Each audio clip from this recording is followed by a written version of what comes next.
1,825 days, carrying the ache of missing a wife long gone. It seemed as though everything had faded into oblivion. But when he opened the door to the old apartment to carry out an eviction, what he saw inside stopped the millionaire cold in his tracks. Westbrook City. A regular day began with a most irregular decision. Logan Prescott was a millionaire, the head of the largest real estate conglomerate in the Pacific Northwest. He rarely set foot in places this rundown. But this afternoon, he found himself standing in front of a dilapidated boarding house on the outskirts of Westbrook, all because of a strange report. Room 3D lights up twice a week. No one enters, no one leaves. 3 months behind on rent. No medical or school records. But someone's clearly living in there. Something about it wouldn't let him rest. And now, his hand was on the doorknob of room 3D. The paint on the 3D door was peeling, the hinges rusted. Logan paused in front of it for a few seconds. No sound of a TV. No footsteps. He knocked 3 times. The echo drifted down the hallway, like it was swallowed by the air. Silence. He was about to turn away. Then he heard something, so faint, like a choked sigh or the muffled whimper of a child trying to hide their fear. Logan pressed his ear to the door. No mistake. Someone was inside. He tried the doorknob, unlocked. The door swung open gently, almost noiselessly. And then he froze. No one, absolutely no one, could have imagined what lay before him. The room was bare. No table, no chairs, no dresser. The smell of mildew and scorched dust clung to every surface, seeping into his nose like a silent warning. Overhead, a lone light bulb cast a sickly yellow glow, spotted with shadows. And in the far corner, on a bent, rusted metal bed, lay a woman. She was so thin, the outline of her shoulder blades showed clearly through her faded sweater. She lay on her side, hair falling across half her face, skin pale, forehead damp with sweat. Her eyes were closed, her breathing short and ragged, as if slipping away, breath by breath, from this world. Next to her sat a little girl, no older than 5. She was curled up on the torn bedsheet, clutching a tattered teddy bear, knees drawn tight to her chest, chin resting on them. Her tangled hair veiled part of her small face. She looked at him. No crying, no screaming, no fear in her expression. She just stared at him with red-rimmed, tearless eyes, as if she'd already cried every tear she had. And now, there was only one thing left to hold on to: hope. Logan stepped in, slowly, as if every footfall might shatter the entire world. When the light from the hallway slanted across the woman's face, he froze again.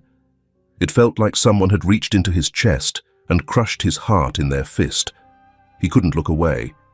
Every sound vanished. All that remained was the wild thumping of his own heartbeat, and a truth so stark it hit him like a blow to the face. Sarah. That face, it was still her. Pale, gaunt, hollow-eyed, but still her. The wife he had buried in his heart for 5 long years. After the fire, the police ruled an accident. The woman he believed was dead, her identity confirmed only by the broken heart-shaped necklace they once shared. His knees buckled, his breath caught in his throat. His hands began to tremble. No, it can't be. His eyes drifted downward and then stopped. On Sarah's wrist, the silver half of the heart-shaped necklace was still there. Dusty, scratched, but intact. As if by instinct, his hand reached into the pocket of his coat. He pulled out the other half. Still there. Just like 5 years ago. He brought the 2 pieces together. They fit perfectly, as though they had never been apart. A tremor surged through his chest. Tears welled up, impossible to hold back. For years, he had lived with memories, with dreams of her, that dissolved each morning into the cold weight of reality. For years, he had told himself he had to keep going. And now, she was here. His hand reached out, shaking, wanting to touch her, but he stopped. He couldn't, as if one touch might cause her to vanish. A whisper broke the silence. "Please, sir." Logan turned. The little girl was still sitting there, her eyes fixed on him. Her voice didn't shake. It didn't break. It was calm, eerily calm, like someone who had waited their whole life just to say these few words. "Please, help my mum." He held his breath. There was nothing he could say, only something deep and real twisting inside his chest. He didn't cry like a man who'd lost control. He cried like a man who had just found the missing piece of his soul. A man who had walked through hell and suddenly saw a light at the end. "Sarah," he choked out, "is it really you?" She didn't answer, but her breathing was steady, faint, but steady. The little girl stayed still, her eyes blinking slowly. But something had changed. There was no fear now, no hesitation, only attention. After a long moment, Logan quietly stood, took out his phone. "It's me," he said to his assistant. "Call an ambulance. Now I need 2 people taken to the private hospital." On the other end, there was a short pause. "Yes, sir. I'll take care of it." Logan hung up and looked back one last time. The room was still silent, still worn, poor, and cold. But not because it was where Sarah had survived. To him, it had just become the most valuable place in the world. Because it was where he had met his daughter, for the first time, and because for the first time in 5 years, he believed there might still be something good left in this world for him. The ambulance arrived in less than 10 minutes. Logan had arranged everything in advance, and the hospital he chose was the only one in the city with a private isolation room, not for medical reasons, but because he didn't want anyone outside the medical team to know about Sarah's return. The entire 3rd-floor hallway was silent as they wheeled the gurney out of room 3D. No sirens, no frantic footsteps. The little girl, Lottie, clung tightly to her mother's hand, eyes wide open, but she didn't say a word. Logan walked beside them, silent. He had never experienced this kind of strange tension in his life. It wasn't like the pressure of a multi-million-dollar negotiation. And it wasn't like the moment 5 years ago when he sent Sarah into surgery to deliver their child the last time he saw her, before everything went up in flames. Sarah wasn't conscious, but the nurse said she was still breathing steadily.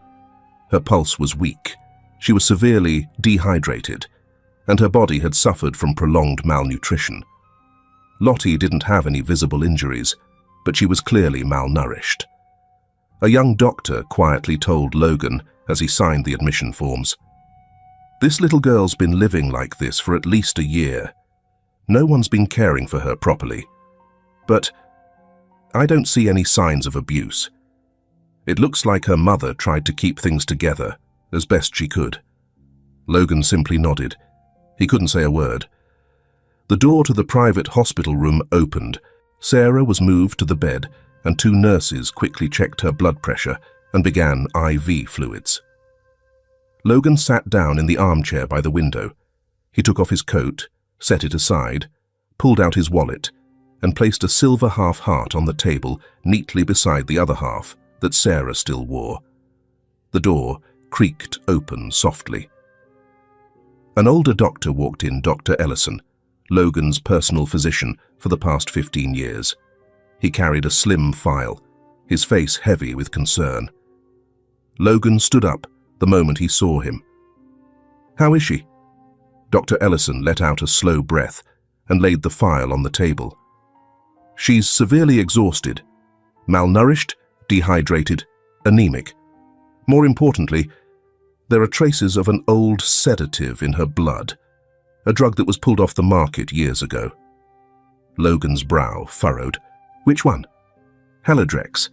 Low dosage, but long-term use can cause memory issues, disorientation, and diminished neural reflexes." He hesitated. "It's possible she was given this deliberately." Logan's hand clenched into a fist. He went still. Dr. Ellison continued, his voice softening. She's recovering slowly. We'll need to monitor her over the next few days to assess her cognitive recovery.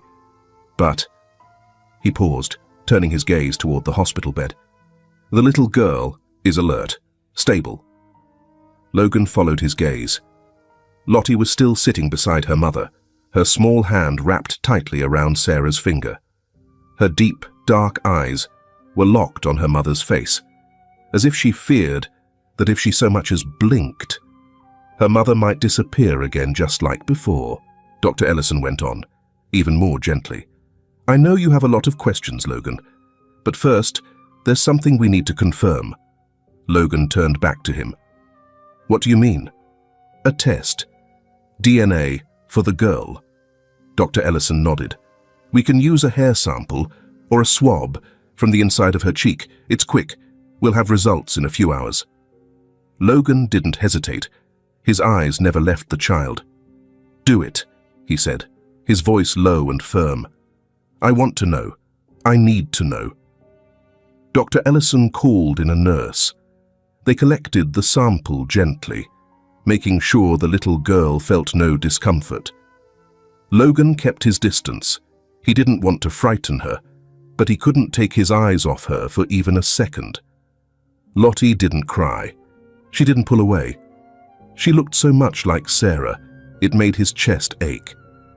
The way she tilted her head when listening, the guarded, almost solemn look in her eyes. Those tiny hands, always balled into little fists when she was tense. With every passing minute, his heart beat a little faster. Sarah still hadn't regained consciousness, but somehow it was as if she sensed something. Logan stood, walked closer, and sat at the edge of the bed. Her hand was cold, the bones pronounced beneath her skin. He took her hand gently, careful not to squeeze too hard. Sarah, he said, voice thick with emotion, if it's really you, if you're still in there, then please, come back. He wasn't expecting a response, but her fingers tightened, ever so slightly. Logan looked up. His eyes burned. He stayed there like that for 2 full hours, didn't eat, didn't speak, just waited. Around 4 o'clock, Dr. Ellison returned. He held a sealed envelope in his hand, his eyes unwavering. Logan stood, took it. He didn't need to open it to know the answer, but he wanted to see it. The paper inside read, Logan Prescott, 99.99% probability of paternity for Lottie Prescott. The world seemed to collapse and then burst into light. He sank into a chair, covering his face with both hands. 5 years. 5 years he'd wandered through life like a man lost, believing he'd lost everything. And now, on a rainy afternoon, in an unmarked hospital, he knew his wife was alive, and the child he thought he'd never hold was right here, in this room. Lottie turned to look at him. As if sensing something, she climbed down from the hospital bed and slowly made her way over. Logan dropped to his knees, lowered his head, afraid to reach out. But Lottie made the first move. The little girl placed her small hand on his cheek. She didn't say a word. Are you? My daughter. Lottie didn't nod. She didn't shake her head either. She simply rose up on her tiptoes and kissed his forehead, then turned back, climbed onto the bed, and sat beside her mother. To Logan, that gesture was more than a confirmation. He sank down to the floor, his hand pressed to his chest, where his heart was pounding so fast it nearly took his breath away. Part of it was the shock, but the rest was something soft opening inside him, as if a delicate thread had just been reconnected after all those broken years. Lottie said nothing more, but Logan understood. Some children, after enduring too much pain, learn to be cautious of the entire world. And yet, those very same children, sometimes all it takes is a look free of pity, a hand extended without condition for them to see who's truly there for them. Not out of guilt, not out of sympathy, but out of love. Maybe Lottie didn't fully understand what biological father meant, but in the man who knelt before her, not rushing her with questions, not offering hollow comforts, just quietly shedding tears when he heard her whisper, "Please help my mom." She saw something she'd never seen in all the years before. Sincerity. Maybe it was the first time someone had looked straight into her eyes and not looked away. And maybe, in Lottie's small heart, that was enough to believe. Sarah hadn't woken up yet, but for Logan, today was already a miracle. And the only thought running through his mind now was, who took them from me 5 years ago? Who forced me to live each day like a man buried in his own shell? Logan stood in the third-floor conference room of the hospital, a small space the on-duty nurse had let him borrow early that morning. He had arrived before sunrise. The laptop on the table had been connected to Jonas for nearly 10 minutes, but the call only truly began when Logan finally spoke. "What have you got for me?" Jonas, thin, balding, with deep-set eyes, sat on the other side of the screen, surrounded by shelves of books, stacks of documents, and 2 side monitors, flickering with endless data streams. "We reviewed the fire case from 5 years ago," Jonas began. The report noted one severely burned female body, unidentifiable. A broken heart-shaped pendant was found in the ashes, along with a sample of burnt hair. DNA testing showed a match with Sarah's hair taken from a personal comb in her bathroom. Logan nodded. He'd already suspected as much from the first time he saw Sarah frail, silent, like someone programmed to forget herself. "And Sarah vanished right when the apartment burned down," Jonas continued. "We also found a request to erase her medical records, sent to the insurance company just 3 days after the fire." Logan frowned. "Who sent it?" The signature was Anna Carlson, a fake name, no citizen record, but... Jonas opened a file. The signature analysis system shows an 83% match between Anna Carlson and Veronica Hale. Logan sat up straight. "Veronica?" Jonas nodded. 3 months after the fire, a shell company purchased a house in the Bloomington suburbs. The bank account used for the transaction belonged to Veronica's personal assistant, who, at the time, was still on your company's board. What was the house used for? On paper, a private recovery center. But it wasn't licensed, and no registered patients. Everything was kept under wraps. Logan crossed his arms, his eyes sharp as a blade. "Was anyone ever there?" "We found a retired doctor who used to work at the center. He confirmed a female patient lived there as an inpatient for nearly 2 years. No name, no family cared for under personal instructions. No medical records were retained." Jonas paused briefly, then added, "And he said, she often held a broken heart pendant and cried silently." Logan's chest tightened. "That pendant," he whispered, "was in her hand yesterday." Jonas nodded. "The description matches Sarah, but there's one more thing you need to know." "What is it?" "The doctor said her room was under strict surveillance. There was a strange note posted that read, Trial A1. Personal perception reformatting. Sounded like some kind of behavioral experiment sedatives combined with isolation to restructure a person's identity." Logan clenched his fists. Jonas looked him in the eye. "It's possible." Sarah wasn't the intended target. She was the first prototype, a reconstruction of the woman Veronica envied beyond reason, the woman who had the love she could never win.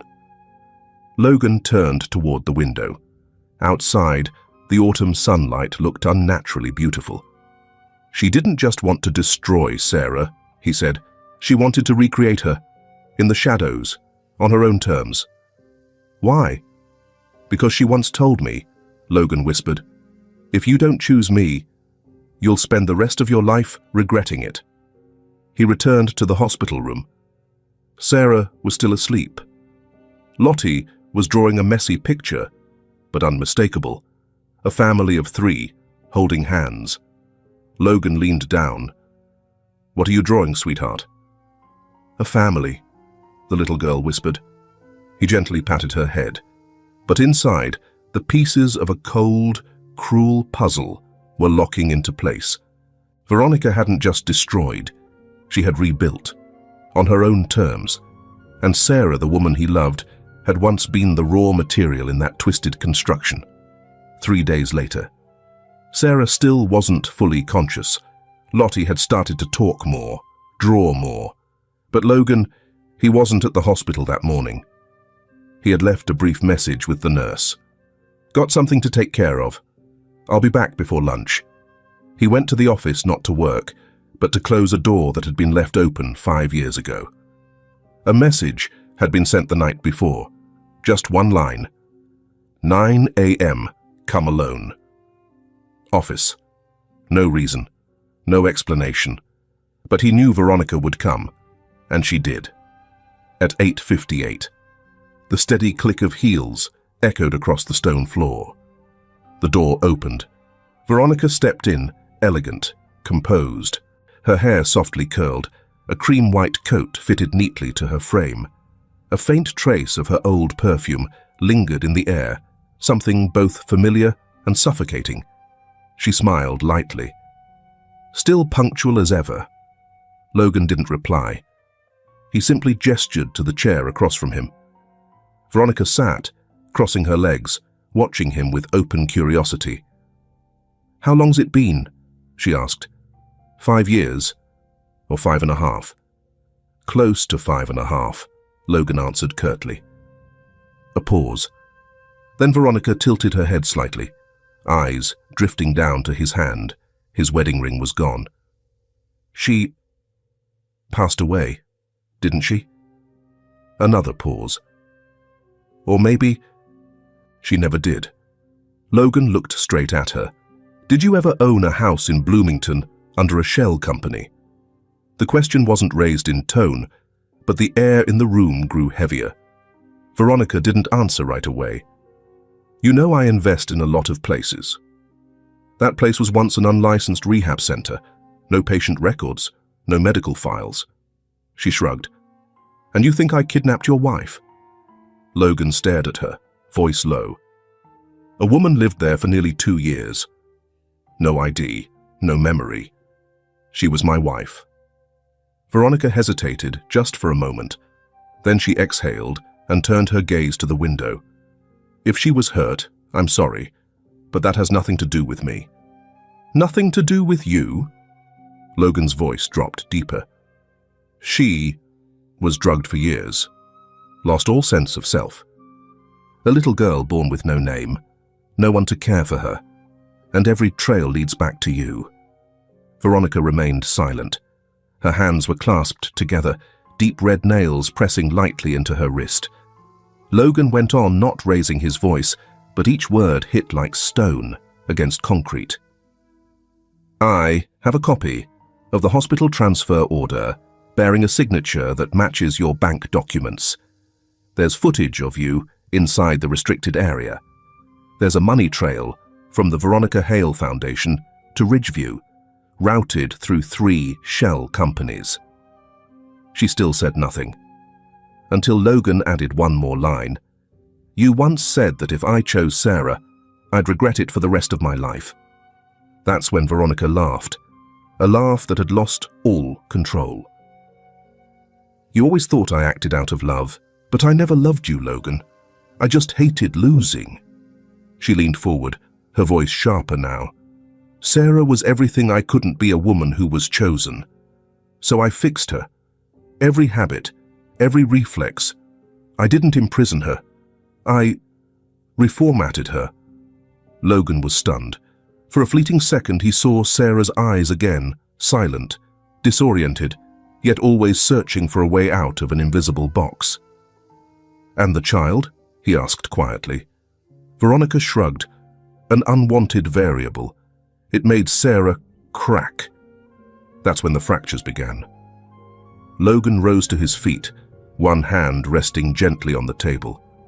If I uncover one more link that leads back to you, I won't stay silent. Veronica stood to face him. For the first time during their meeting, she was no longer smiling. So what will you do, Logan? Expose a past no one wants to believe, or destroy the image of a strong woman simply because she refused to play the poor victim? He didn't answer. She turned away, her hand on the door handle. Before stepping out, Veronica spoke softly, not as a threat, but as a declaration. Sarah was the first trial, and I nearly succeeded, until you showed up. The door closed behind her. Logan sat down, his hands clasped, his gaze clouding over, not from anger but from a truth more painful than any conspiracy. Sarah had once been a woman who was loved. Then she was remade by someone who couldn't accept that love. Cannot be replicated. Logan woke from a fitful nap in the armchair beside the hospital bed. Lottie was curled up safely in Sarah's arms, the first time the little girl had slept soundly since they were admitted. As for Sarah, she still wasn't fully conscious, but there were subtle signs she was starting to come back. She dozed off for short stretches, startled awake now and then. Occasionally, she mumbled something unintelligible. Once during the night, Logan heard her whisper, "Don't lock the door," before turning her face into the pillow, trembling. The doctor said her memory might return at any moment, or it might not. No one was willing to make promises. But that morning, Logan wasn't prepared for how quickly everything would change. It started with a phone call from his personal assistant's office. 7 a.m. "Mr. Prescott," came the tense voice of his assistant. "Have you seen the news?" "No." "You need to take a look, now." Logan opened his laptop. The homepage of the city's most heavily trafficked tabloid popped up. The bold headline stretched across the top. "Millionaire takes home homeless woman and her child just because she looks like his dead wife." The accompanying photo was a blurry candid, clearly taken in the hospital hallway. Logan carrying Lottie out of the elevator, his face tense as the girl ran a slight fever. In the background, Sarah could be seen in a wheelchair, head bowed. Beneath the photo were paragraphs full of speculation, all without cited sources. A woman reportedly living on the streets and in rundown motels was suddenly taken under the care of Logan Prescott at a private hospital. Insider sources claim he believes she's his wife, thought to have died in a house fire 5 years ago, though no evidence confirms this. Some investors suggest Prescott is exploiting his personal life to deflect criticism surrounding his recent property seizure controversy. Logan shut the laptop. His back stiffened like a drawn wire. He knew this feeling when public opinion starts spinning out of control, taking on a life of its own. And he knew exactly who had the power to make that happen. 2 hours later, 3 reporters were stationed outside the hospital, waiting in the parking lot. Security had already been posted to keep them out. But Logan knew once a story gets out, there's no taking it back. He called Jonas. "The news leaked. Who did it?" Jonas answered right away. "It didn't come from my end, that's for sure." "What about Veronica?" "She left no trace. But here's something odd. 3 out of the first 5 social media accounts that shared the story had previously run covert ads through a small agency, one that used to work for Hale Media Group, Veronica's media company. Logan's voice tightened. "She wants to spin this into something insane. She wants people to see you as delusional," Jonas said, "in love with a ghost, maybe even make you look like someone exploiting a grieving woman's resemblance for your own agenda." Logan looked toward the hospital room. Sarah was still asleep. Lottie sat beside her, sketching something on the edge of the wall calendar. Peaceful, simple, and more vulnerable than anything. He turned back to Jonas. "Help me fight back." Jonas replied, calm but firm. "We don't strike yet. We let her think she's leading, and when she's at her most confident, we open the final door. What door? Jonas paused for a beat. Sarah. That afternoon, Sarah opened her eyes. Not fully, not with full clarity, but there was life behind them. She frowned at the hospital ceiling, then glanced to the side.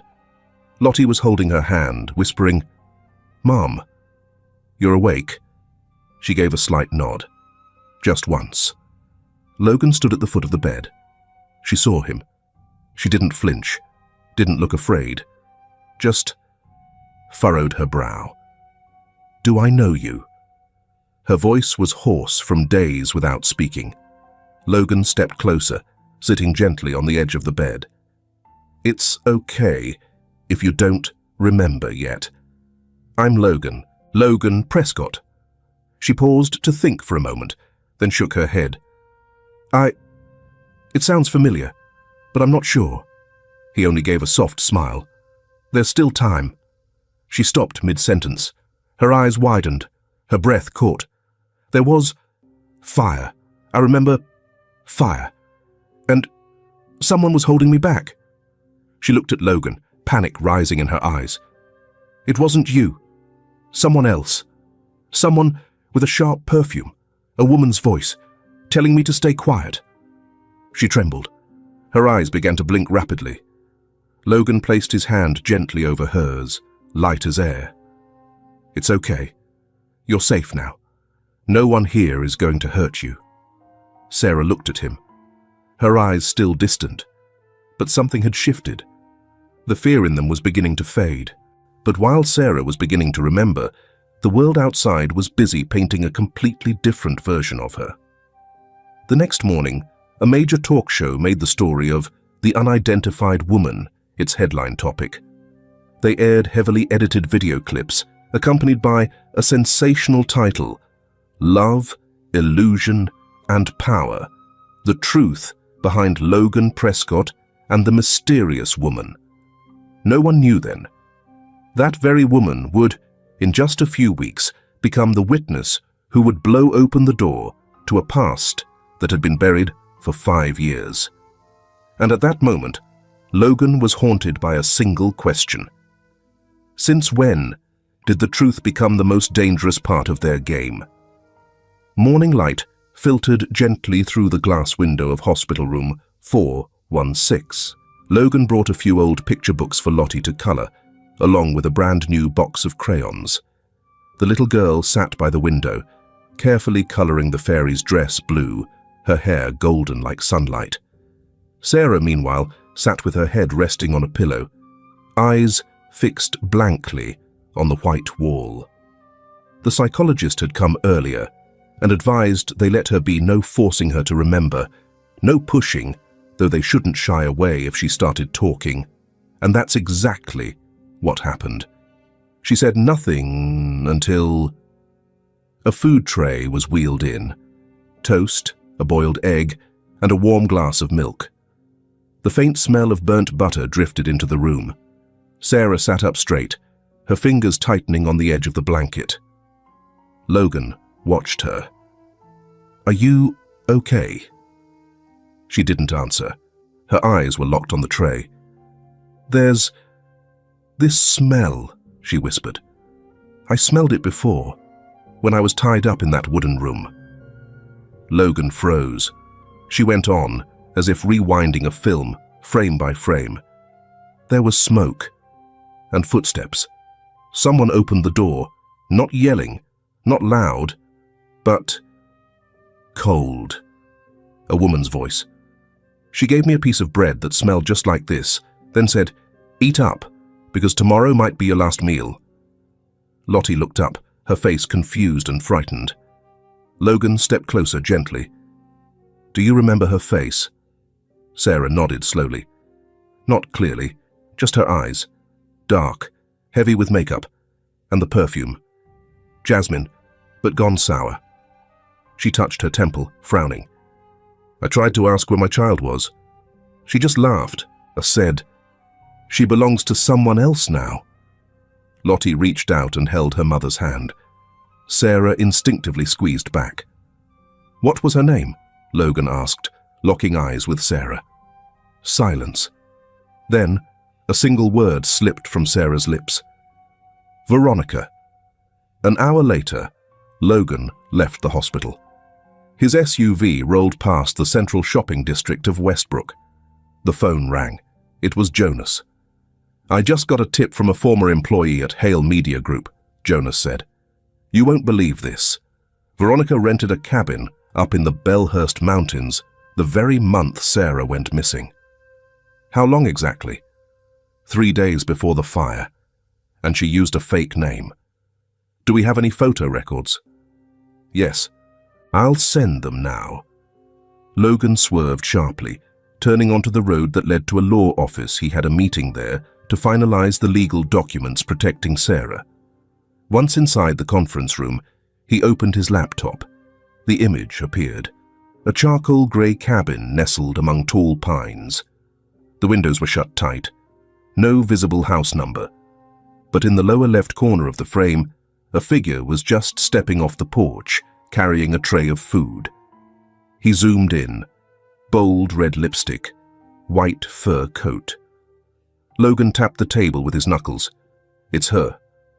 That afternoon, as sunlight slanted across the third-floor hallway of the hospital, Logan was preparing to leave when a nurse knocked on the door of his temporary office.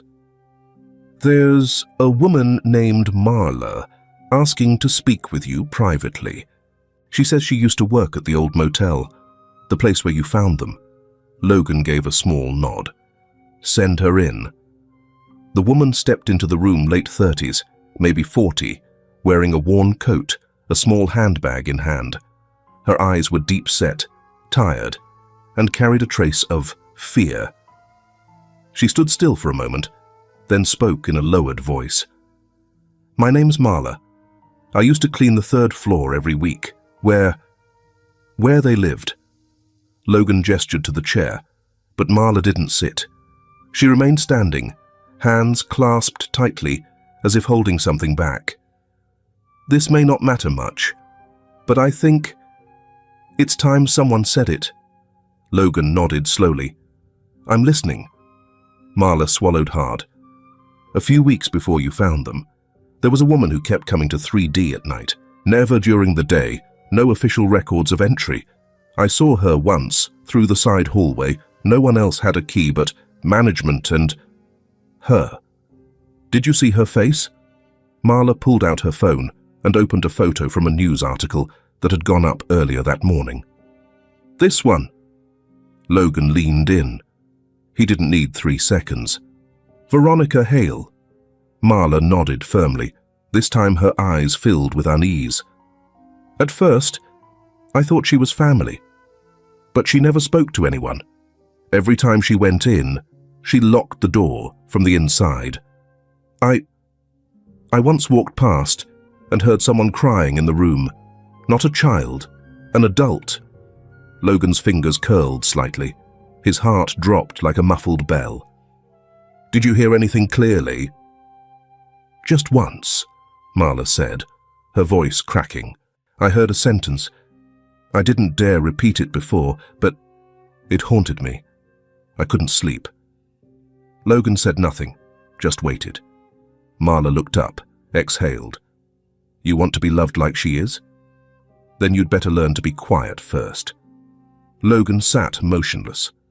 No follow-up questions. The truth was already clear. Veronica hadn't just found Sarah in the past. She had been watching her closely, as if to ensure that what she had built wouldn't fall apart. Which meant Veronica wasn't just the mastermind. She was the enforcer. The hand holding the lock on the box that had kept Sarah captive for the past 5 years.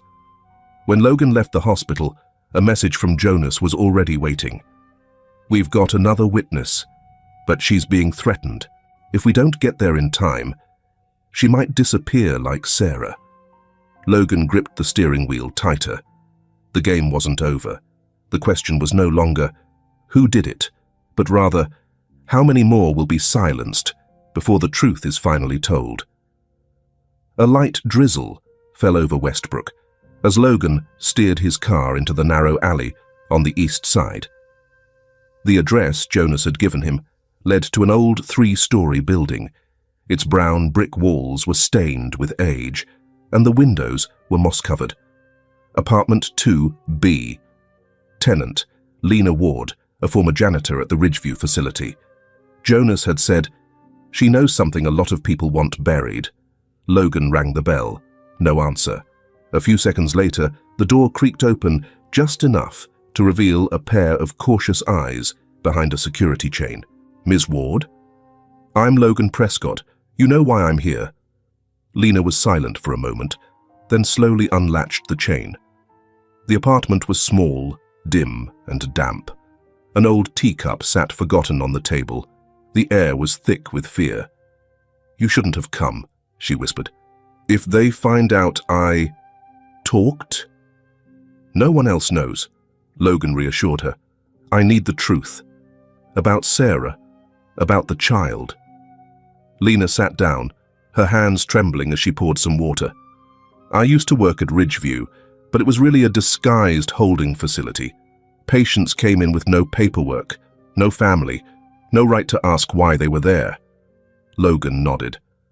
"Sarah was one of them?" "Room 87. Veronica brought her in herself, in the middle of the night. Called her a special case. Every instruction was verbal. There was no medical file." "Was she conscious?" Lena hesitated. "Yes, but hazy, like someone trying to piece together a memory with missing fragments." Logan sat still, taking it in. "After she gave birth," Lena continued, "they moved Sarah to the isolation wing. I don't know what happened before that, but there was a brief period when she was completely lucid." Logan looked up. Lena nodded slowly. "I remember it clearly. One morning, Sarah suddenly sat up. Her eyes were sharp clear. She was terrified. She screamed for her baby. Then she ran out of the ward. No one could find her. She escaped for about 6 hours. Then they caught her right outside the fence of Section B. Veronica was back by then. After that day, they started injecting her daily. She never came back to herself again." The air in the room grew heavier. "And Lottie?" Logan asked quietly. "I never saw the baby," Lena replied. "But one night Sarah was screaming out of her mind, 'Give me back my baby, don't take her.'" The whole ward went silent, like it was something that happened every week. Logan clenched his fists. "She wasn't insane," Lena said firmly. "I saw it in her eyes. Those were the eyes of a mother being silenced.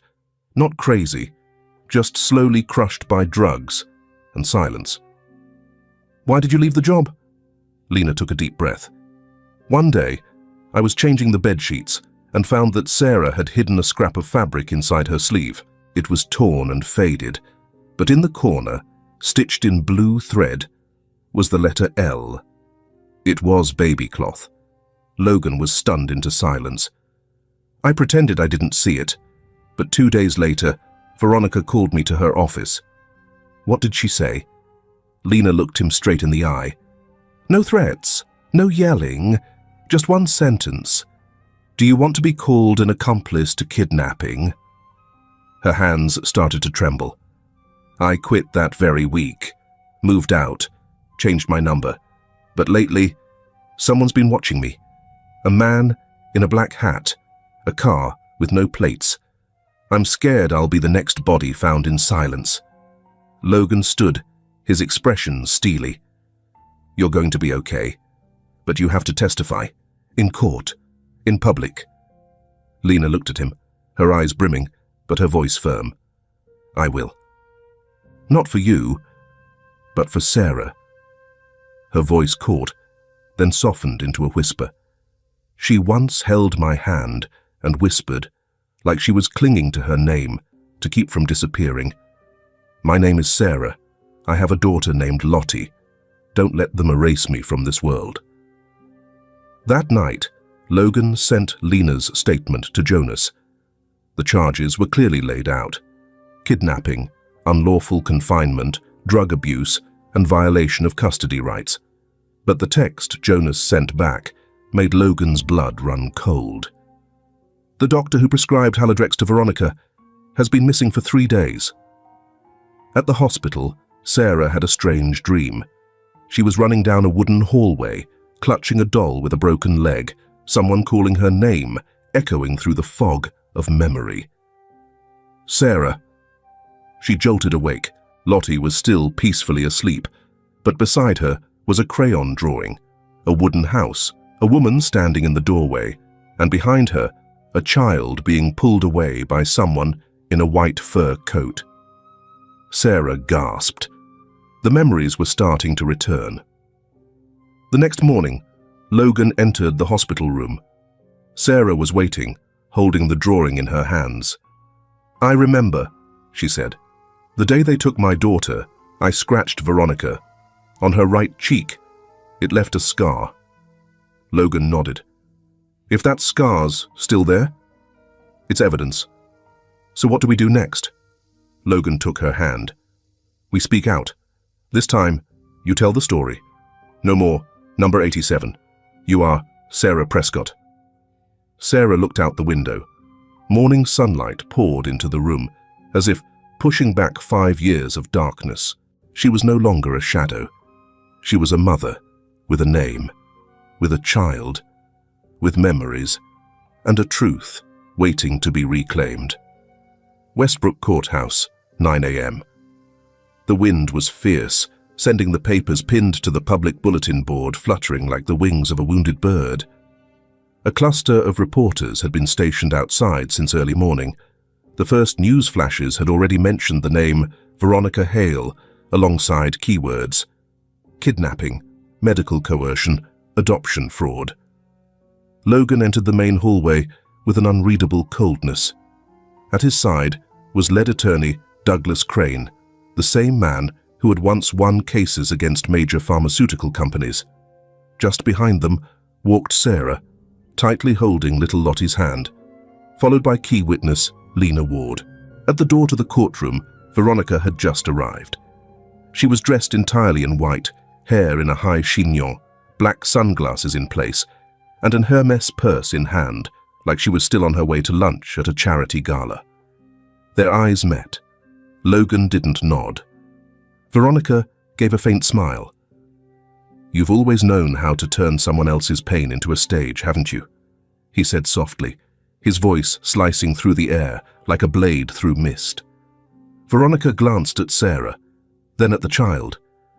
"A child who looks like you. A woman who once loved you. They were all mine, Logan. I just kept them at the right moment." Inside the courtroom, the prosecutor opened with a single sentence. "This is not just a case about a missing woman. This is a story about how power and envy can turn a person into an instrument of personal oppression." Veronica sat motionless, her face unchanged. The defense attorney tried to diffuse the tension. "There is no concrete evidence that my client intentionally detained Sarah Prescott. Furthermore, Ms. Prescott shows no signs of significant physical harm." Logan stood abruptly. "Because she was wounded in the one place, you can't see her memory." The judge called for order. Then it was Lena Ward's turn. She stepped onto the witness stand, hands trembling, eyes avoiding Veronica's. "Do you understand the consequences of giving false testimony?" the prosecutor asked. Lena nodded, pulling an old photo from her coat pocket. Sarah, lying in a hospital bed, her eyes vacant, wearing a heart-shaped necklace, one half of a matching pair. She used to whisper her child's name. But in that facility, we were forbidden to call patients by name. Everything was a number.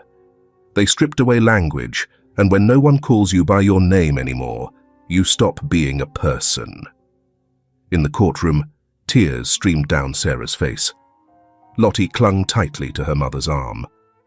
Across the aisle, Veronica remained unshaken. Her attorney struck back by questioning Lena. "Do you hold a personal grudge against my client? You were reprimanded for removing medical records from the care facility." Lena choked back emotion. Because it was Sarah's file buried. I just wanted to bring it back to her. The attorney smirked. Or was it about money, Ms. Ward? At that moment, Sarah stood. I'd like to speak. The courtroom fell silent. The judge nodded. Sarah stepped up to the stand.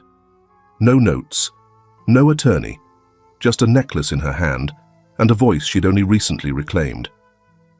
She used to be my friend, Logan's ex. But instead of letting go, she chose to turn me into a shadow trapped inside a locked house.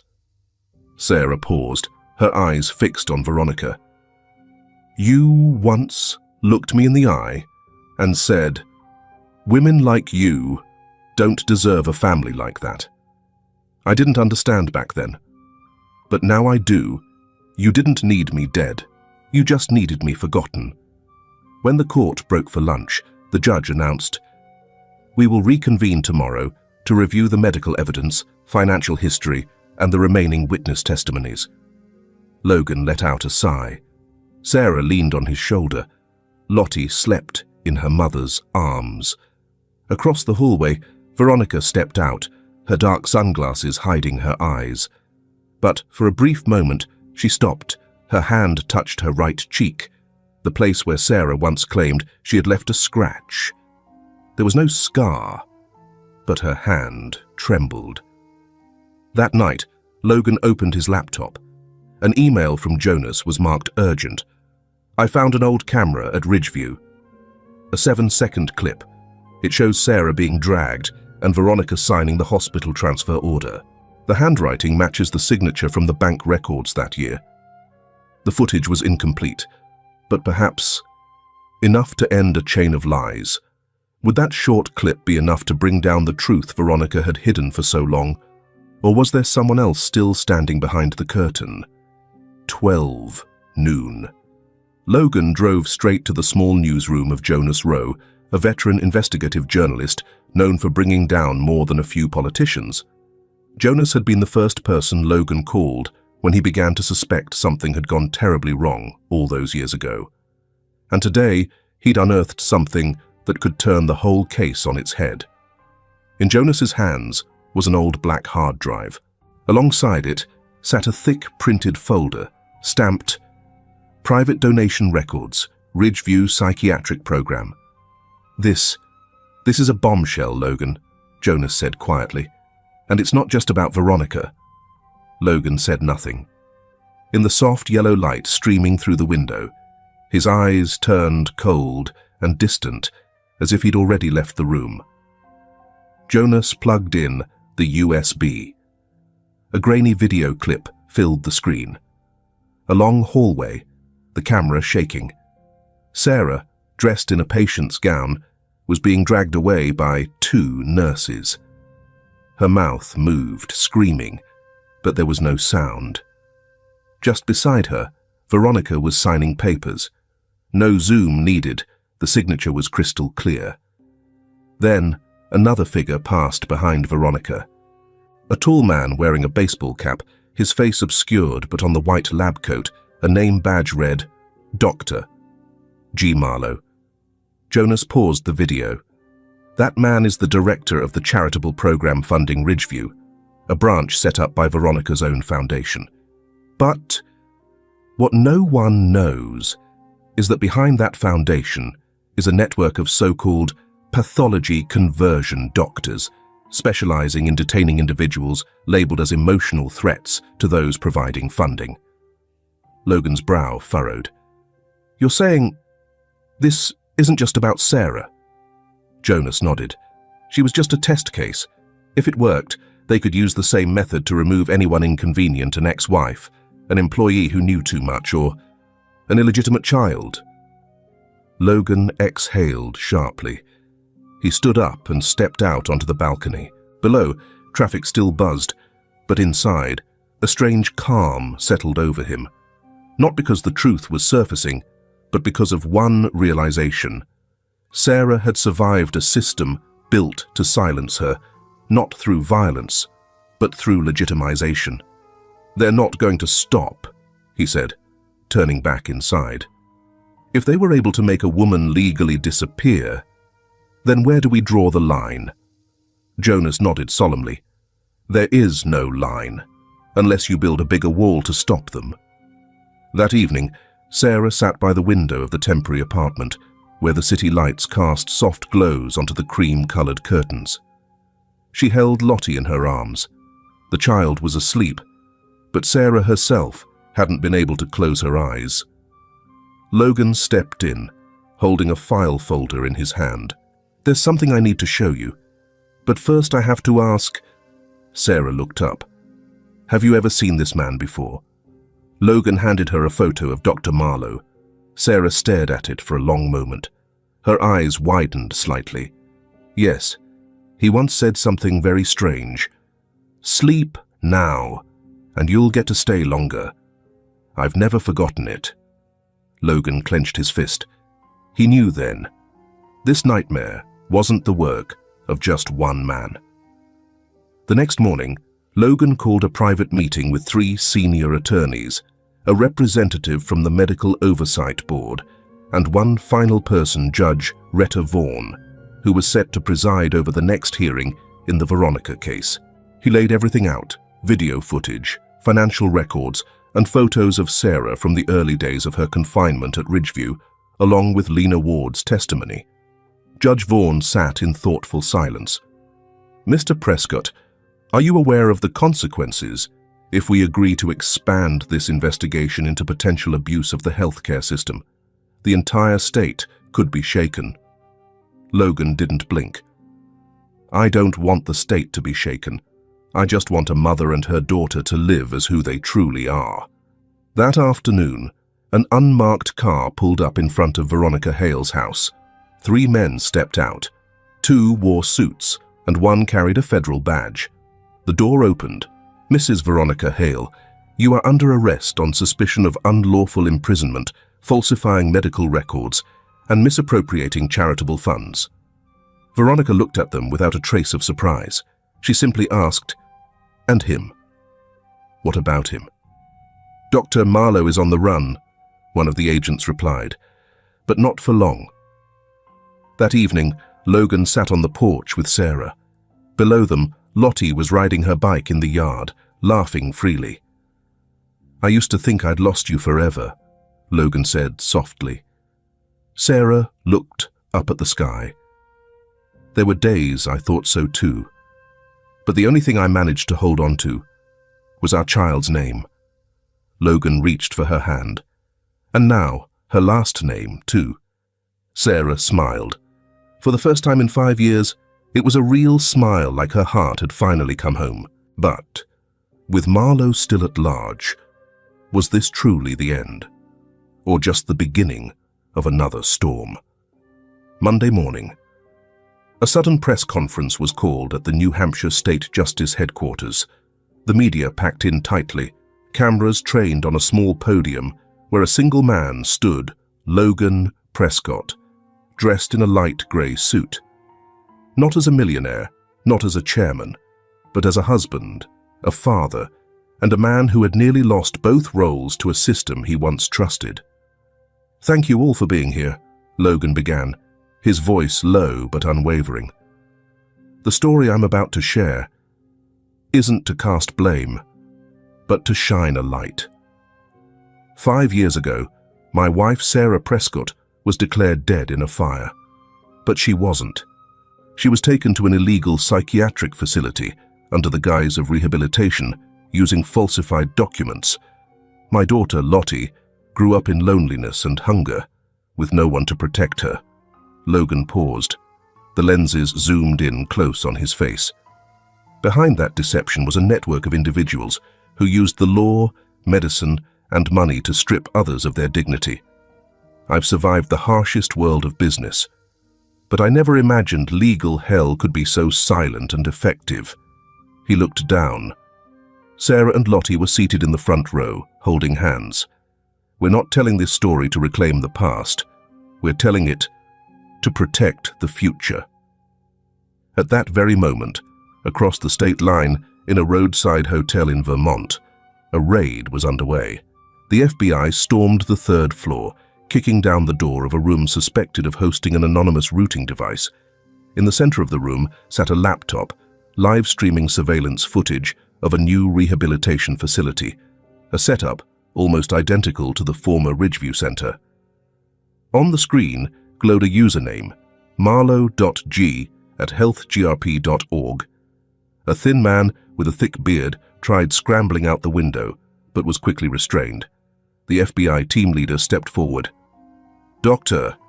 Gideon Marlow, you're under arrest for operating an unlawful detention system under the guise of medical treatment." Marlow turned, his pale eyes looking as if they hadn't seen daylight in years. "You think you've saved her from me?" he said, with a hollow smirk. "She still carries my wounds. Forever." 3 months later. The small wooden cabin by Echo Lake had finally been restored. It wasn't a mansion, nor was it as luxurious as the properties Logan owned, but it was the first place in 5 years where the sound of a child's laughter rang out, not from a commercial, but from the heart. Lottie was drawing on the porch. Sarah was brewing tea. Logan was stacking firewood. All three were there, none of them perfect, none of them whole, but they were together. That night, after Lottie had fallen into a deep sleep, Sarah stepped out onto the porch where Logan stood, gazing across the still lake. "I used to think I'd never get my voice back," Sarah whispered. Logan turned. "And now you talk so much I can't get a word in." She laughed. He placed a hand on her back, gentle, steady. There was no rush, no urgency, just presence. Just a man showing up in the only way that truly mattered, with quiet truth and unwavering grace. "I can't give you back those 5 lost years," Logan said softly, "but I can spend the rest of my life listening." His voice wasn't polished or rehearsed. It was cracked in the right places, like something that had been waiting years to be said. Sarah looked at him. No tears, no dramatic collapse. Just breathe. Her hands didn't tremble. Her shoulders didn't shake. But something deep inside her, the part that had been silenced, drugged, and doubted, finally settled, as if it had found a place to rest. She gave a small nod. It wasn't theatrical. It was real. And in that nod, a chapter closed not with a bang, but with something far more powerful. Choice. A few weeks later, Sarah Whitlow walked into the federal courthouse in Westbrook, wearing a navy blazer borrowed from Logan's sister and holding a simple manila folder. Inside were the opening papers of a civil lawsuit. Plaintiff, Sarah Whitlow. Defendants, the Veronica Hale Foundation, for orchestrating and funding unethical psychiatric programs, Ridgeview Health Organization, for forcibly medicating and isolating her without due process, the State Welfare Council, for neglecting reports, failing oversight, and violating fundamental rights of a mother and her child. When the media got wind of the filing, the headlines wrote themselves, "The Silent Soul Lawsuit." It became a national flashpoint overnight. What started as one woman's quiet return to the world became a wave. Senators cited her name on the Senate floor. Civil rights organizations flooded in. Whistleblowers emerged from other institutions. Medical boards were audited. Investigations reopened. And within 6 months, 3 states passed emergency legislation banning the use of chemical restraints without judicial review. Within a year, Congress held hearings. It was the largest reform of mental health care protocols in over a decade. But for Logan, Sarah, and Lottie, it was never about taking down a system. It was never about headlines. It was about breathing again. It was about holding your daughter's hand without a nurse watching through a 2-way mirror. It was about sitting on a front porch without wondering who still thinks you're unfit. It was about hearing a child laugh freely, without fear of being taken away. It was never about justice for the record. It was about survival for the soul. When you think you've lost someone forever, maybe, just maybe, they're out there fighting to come back. And the one thing they need most is for you not to give up. Some stories aren't just meant to be told. They're meant to remind us. Justice doesn't always strike with the sound of a gavel in a courtroom. Sometimes it begins with a single look that dares to ask, why? Logan spent half a lifetime reclaiming what he never should have lost: his wife, his daughter, and the truth. But what made him a hero wasn't wealth. It was the fact that he didn't give up, even when everyone told him to stop. What about you? If it were you, would you trust your gut? Would you keep going just because of a feeling that someone you love might still be out there? And you, the one hearing this story, are you okay today? Are you carrying something in your heart that no one quite understands? Leave a comment. I'm always here, listening just like Logan did for Sarah.